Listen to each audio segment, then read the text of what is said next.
beforehand that closing my eyes for what felt like a harmless moment of exhaustion would end with a stranger dialing 911 and police officers standing over me while I tried to explain that fatigue is not suspicious behavior. I would have forced myself to remain awake, no matter how heavy my body felt. But life rarely gives warnings about the small, ordinary moments that will later replay in your memory with uncomfortable clarity.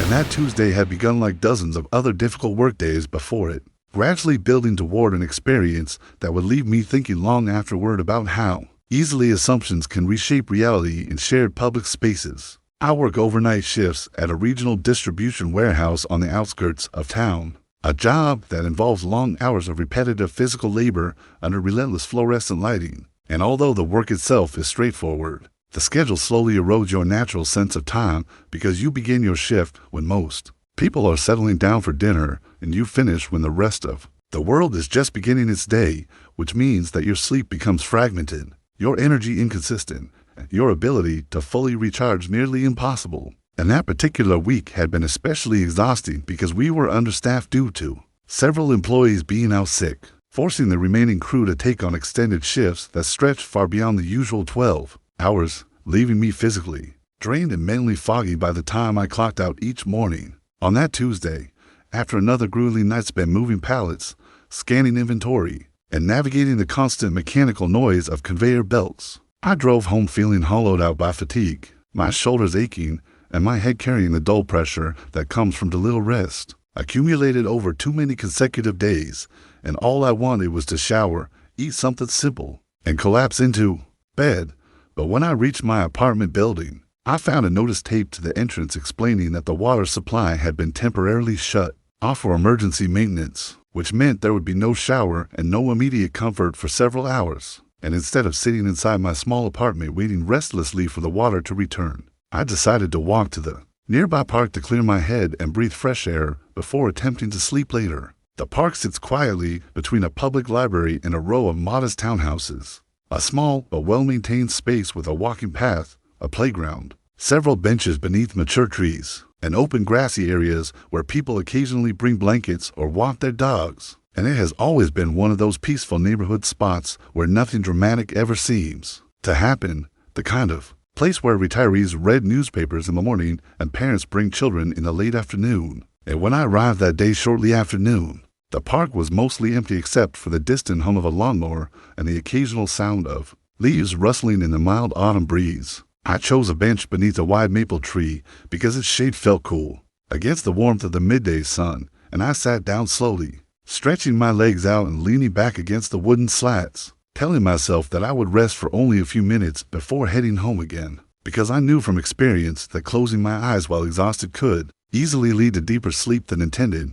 Yet the combination of physical fatigue, fresh air, and the quiet, steady rhythm of the park made it difficult to remain fully alert. And as I listened to the distant sounds blending into a soft background hum, my eyelids grew heavier until they finally slipped shut without conscious decision. I do not know exactly how long I slept, because when I woke, it was not gradual or gentle, but sudden and jarring, triggered by a sharp voice cutting through the quiet with unmistakable urgency, calling out repeatedly for my attention in a tone that carried more irritation than concern. And as I opened my eyes and struggled to orient myself, I saw a woman standing a few feet away from the bench, dressed in fitted athletic clothing, her posture rigid and her arms folded tightly across her chest, her expression fixed in a look of disapproval that made it immediately clear she did not view my presence as harmless. "You can't sleep here," she said firmly, her voice sharp enough to make me fully aware of the tension in the moment. I sat up quickly, rubbing my face and trying to shake off the fog of sleep. "I'm sorry," I replied calmly. "I must have dozed off. I work nights." She looked me over from head to toe as though evaluating whether my explanation fit her expectations, and then she asked bluntly, "Are you homeless?" The question caught me off guard, not because it was the first time someone had made that assumption about a person resting in public, but because of the tone behind it, which carried suspicion rather than empathy. "No," I answered evenly. "I live a few blocks away." Her expression did not soften. "Well, it looks suspicious," she said, taking a small step back as though maintaining distance from something she perceived as a threat. "I was asleep," I repeated, trying to keep my voice neutral. She reached into her pocket and pulled out her phone. "I don't feel comfortable with this," she said. Before I could fully respond, she had already begun dialing, and I heard her clearly as she spoke into the phone, reporting that there was a man lying on a bench in the park who appeared suspicious and possibly unsafe. And as I sat there listening, I felt a slow wave of disbelief wash over me, because it seemed absurd that a moment of exhaustion had been interpreted as a situation requiring emergency services. Yet I also understood that reacting defensively might escalate the situation further. So I remained seated and silent. Within minutes, the unmistakable sound of a patrol vehicle approaching broke the quiet atmosphere of the park, its tires crunching over gravel as it pulled into the small parking area near the library, and 2 officers stepped out, walking toward us with measured, professional calm. And the first officer addressed me in a neutral tone, asking whether I was all right and whether I needed medical assistance, which made it clear that they were treating the situation as a welfare check rather than an accusation. "I'm fine," I explained. "I just worked night shifts and fell asleep for a few minutes." He nodded and asked for identification, which I provided without hesitation, while the second officer spoke briefly with the woman, who continued to insist that my behavior was suspicious,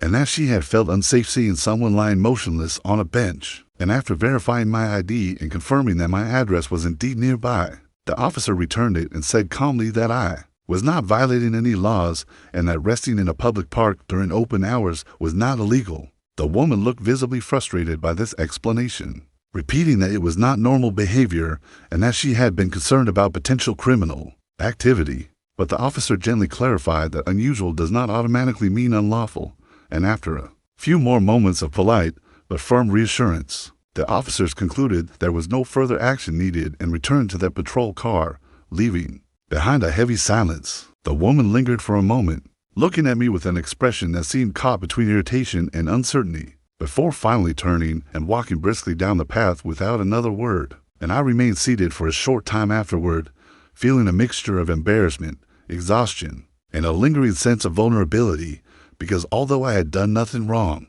the experience highlighted how quickly ordinary actions can be reframed as suspicious through the lens of fear or misunderstanding. Eventually, I stood and walked home, the afternoon sunlight feeling strangely harsher than before, as though the peaceful simplicity of the park had been replaced by an invisible tension that followed me for the rest of the day. And in the weeks that followed, I found myself thinking often about that incident, not because it had resulted in any serious consequences, but because it revealed how fragile the boundary can be between public coexistence and personal judgment, and how easily someone's perception can transform a moment of human vulnerability into a perceived threat. I still visit the park occasionally after long shifts, though I am careful not to let exhaustion overtake me in public spaces anymore, not because I believe resting is wrong, but because I understand now how easily it can be misinterpreted. And sometimes when I sit beneath that same maple tree and watch the quiet rhythm of everyday life unfold around me, I reflect on how that afternoon taught me something subtle but lasting about the world we share, about how vigilance and empathy must exist in balance, and about how the most ordinary human needs rest, stillness. A brief escape from fatigue can appear suspicious when viewed through eyes conditioned to expect danger in the unfamiliar, reminding me that sometimes the most challenging part of living among others is not the noise or the crowds, but the invisible assumptions that can transform a simple moment into a story it was never meant to become.